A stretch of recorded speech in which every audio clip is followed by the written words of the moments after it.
రంగారెడ్డి జిల్లా యాలాల్ మండలంలోని లక్ష్మీ నారాయణపూర్ చౌరస్తాలో అన్నదాతలు రైతు దీక్ష చేపట్టారు. సాగు సమయంలో యూరియా కొరతతో రైతులను తీవ్ర ఇబ్బందులకు గురి చేసిన రేవంత్ సర్కార్ ధాన్యం కొనుగోలులో కూడా అన్నదాతను అరిగోస పెడుతున్నారని మండిపడ్డారు. ధాన్యం కొనుగోలు కేంద్రాలు ప్రారంభించి నెల రోజులు గడుస్తున్నా రైతులకు ఇబ్బందులు తప్పడం లేదన్నారు. 24 గంటల్లో ధాన్యం కొనుగోలు చేయకపోతే ఆందోళన తీవ్రతరం చేస్తామని బీఆర్ఎస్ నేతలు హెచ్చరించారు. వర్షాలు పడితే పంట తడిసిపోతే ఏం చేయాలి రైతులు?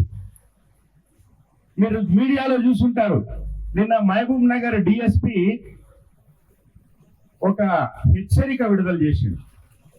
ఎక్కడో మహబూబ్ నగర్ కదా, మనకేం సంబంధం అని ఎవరు అనుకోవద్దు. ఈ ఎంత కుట్ర జరుగుతున్నదంటే మహబూబ్ నగర్ డిఎస్పి ఏమంటాడంటే, మీరు ధాన్యము రోడ్ల మీద వేయొద్దు, యాక్సిడెంట్లు అవుతాయి, రోడ్ల మీద ధాన్యం ఆరబోస్తే కఠిన చర్యలు తీసుకుంటామంటాడు.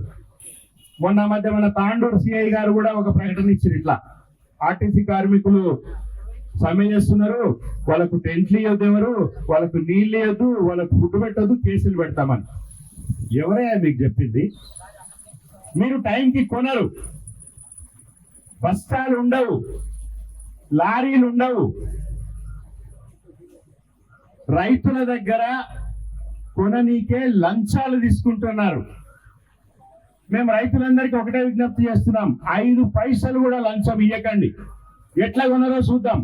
ఇంతకుముందు రవీంద్ర అన్న చెప్పినట్టుగా, రాజన్న చెప్పినట్టుగా 24 గంటల డెడ్ లైన్ తర్వాత మన తడక చూపిద్దాం, ఏం చేస్తారో ఎట్లా కొన్నారో చూద్దాం.